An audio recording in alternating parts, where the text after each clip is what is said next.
Movie की शुरुआत में हमें दिखाया जाता है कि एक नाव समंदर के बीच में था और वो कोई नॉर्मल शिप नहीं लग रही थी, कोई डाकुओं का शिप जैसा लग रहा था। और उसी शिप में एक बच्ची को दिखाया जाता है जो दूरबीन से कुछ देख रही थी। वो देखती है कि एक लाइट हाउस है यहाँ पर जो पूरा कोहरा से ढका हुआ है और वहाँ पे बिजली कड़क रही है। वो लोग उसी ही तरफ जा रहे थे क्योंकि वहाँ पर एक मैजिकल फोर्स क्रिएट हो रहा था जो दो दुनिया के दरवाजे खोल दे रहा था। उसके बाद हम देखते हैं कि मेन कैरेक्टर मूवीज़ पे दिख उसी दौरान वो देखते हैं कि एक बड़ा सा मॉन्स्टर उनके शिप की ओर आ रहा है। उस मॉन्स्टर से लड़ाई करते वक्त वो मेन कैरेक्टर वहाँ पे गिर जाता है और वो फिर जाके किसी दूर जगह पर बेहोश हो जाता है। और इसी के साथ हमें पता चलता है कि मूवी का नाम मॉन्स्टर हंटर है, जिसका मतलब कि वो मॉन्स्टर का हंट करते थे। अगले ही सीन में हमें देखने को मिलता है कि मूवीज़ की दूसरी मेन कैरेक्टर वो एक सोल्जर और वो अपनी टीम के साथ दूसरी टीम को रेस्क्यू करने आई। अचानक से वहाँ पे बहुत ज़्यादा बड़ा तूफान आ जाता है और वो बहुत ज़्यादा घबरा जाते हैं। वो लोग कार से जाने की बहुत कोशिश करते हैं पर वो तूफान के चपेट में आ जाते हैं और वहाँ पे बहुत ज़्यादा बिजली कड़कने लगती है। कुछ टाइम बाद वो लोग देखते हैं कि उनके साथ कुछ नॉर्मल नहीं हो रहा है और वहाँ पे कुछ मैजिक स्टार्ट हो गए हैं। वैसे ही जैसे वो लाइट हाउस में मैजिकल फोर्स तैयार हो रहा था वैसा ही यहाँ पे भी एकदम से क्रिएट होता है। अगले सीन में हमें देखने को मिलता है कि वो किसी और जगह पे बेहोश पड़े हुए हैं। जैसे वो उठते हैं वहाँ पे देखते हैं कि पूरी जगह रेत से ढका हुआ है। वो लोग समझ नहीं पाते वो कहाँ पे आ चुके हैं और दिखने में रेगिस्तान जैसा दिख रहा था। वो लोग एकदम से रास्ते से टेलीपोर्ट होके रेत में चले आए थे पर उनको कुछ समझ में नहीं आ रहा था ये क्या हो रहा है उनके साथ। अचानक से उनको एक कंकाल नज़र आता है बहुत बड़ा जो किसी डायनासोर का होता है।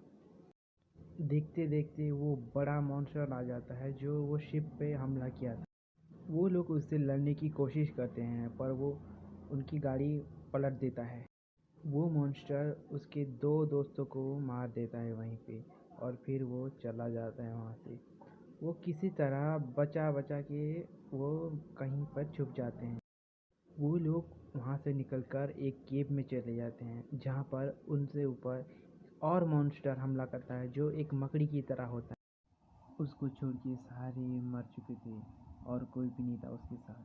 आगे हमें देखने को मिलता है कि वो जो बंदा था शिप से गिर गया था वो पहले ही आ चुका था यहाँ पे और वो नरालिया पे हमला करने लगा कि वो कोई एनिमी है। दोनों की लड़ाई में हंटर मकड़ी वाले मॉन्स्टर के दिल पे गिर जाता है और उसके बाद नटालिया उसको बचा लेती है।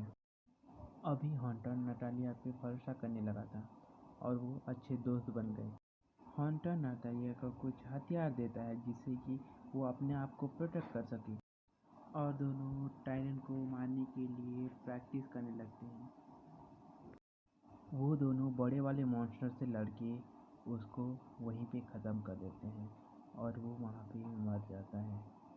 उसके बाद हमें दिखाई दिया जाता है कि वो जो शिप का कैप्टन था वो फिर से नटालिया की मदद करता है और वो उसे बोलती है थैंक। नटालिया को बेहोश करके वो अपने शिप पे ले जाते हैं और उसे जंजीर से बांध देते हैं। ये देख के हंटर गुस्सा हो जाता है। जैसे तैसे करके नटालिया उस जंजीर को तोड़ के वहाँ से भागने लगती है और वो हंटर के पास चली जाती है।